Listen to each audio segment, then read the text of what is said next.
Okay, let's dive right in. Today, we're talking about a group of writers who were born from the fire and mud of World War I. These weren't just soldiers, they were poets, and they used their words to fight a totally different kind of battle, a battle for the truth that would change literature forever.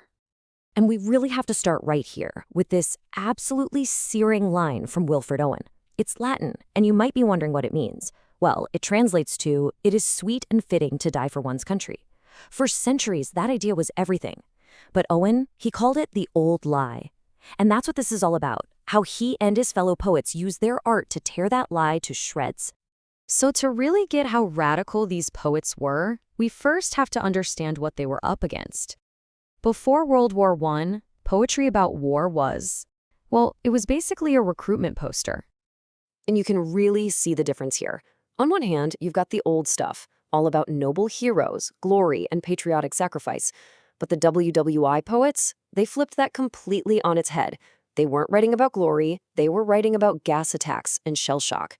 Their work was a rebellion, exposing the brutal, physical truth of it all, and questioning whether blind patriotism was such a great idea after all. And, this wasn't just them trying to be different for the sake of it. The war made them do it. The sheer scale of World War I, the industrial-level brutality, it was something the world had never seen, and it demanded a whole new way of writing about it. I mean, look, people have been writing poems about war forever, right? Think of the Iliad.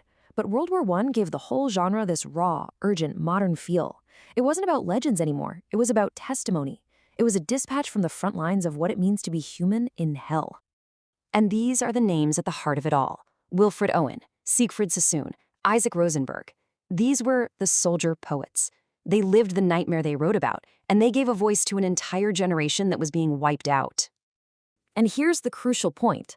This wasn't a war of heroic sword fights. No way. This was a war of machine guns, of poison gas, of anonymous men dying in the mud. The old, fancy language of honor and glory just sounded ridiculous when faced with that kind of impersonal horror. Poetry itself had to change. It had to get real. So what did that actually look like in the poems? What was this truth they were trying to tell? Well, let me tell you, it was unflinching and it was brutal. I mean, the poems are just filled with these details that hit you right in the gut. They force you to be there. You're in the trenches, choked with mud. You're seeing the rats, the bodies. You're experiencing the sheer panic of a gas attack. This wasn't some abstract idea of war. They put the raw sensory overload of it right there on the page. And it wasn't just about the external battlefields. These poets were pioneers, really, in writing about the internal one.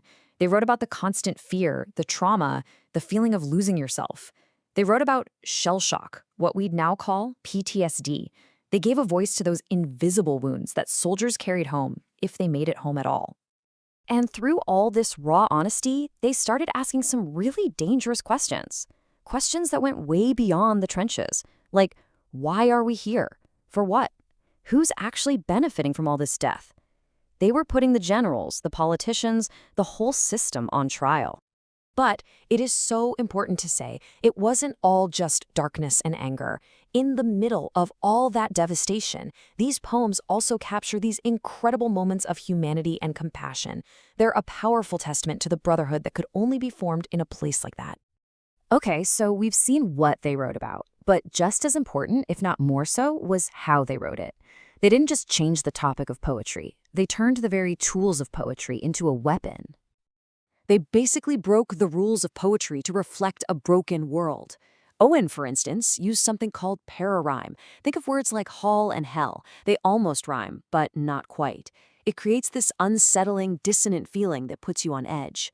And that was the whole point. They used harsh, ugly images, biting irony, and, crucially, that first-person I voice that makes it feel like you're hearing a confession, not reading a poem. Owen's masterpiece, Dulce Decorum Est, is the perfect example.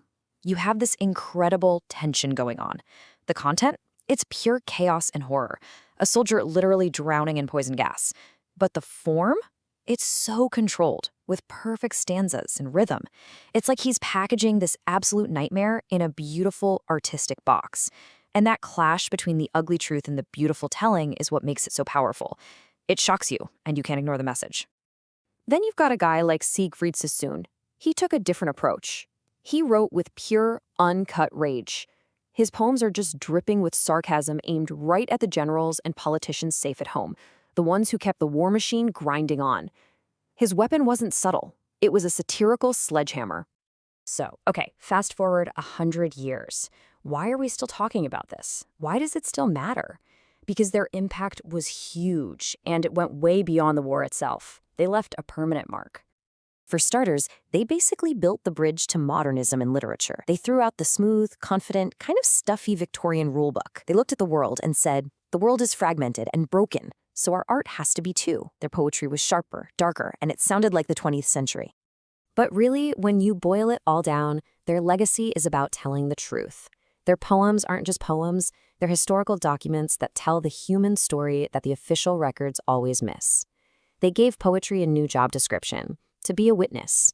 And they created this powerful tradition of just refusing to make violence look cool or romantic.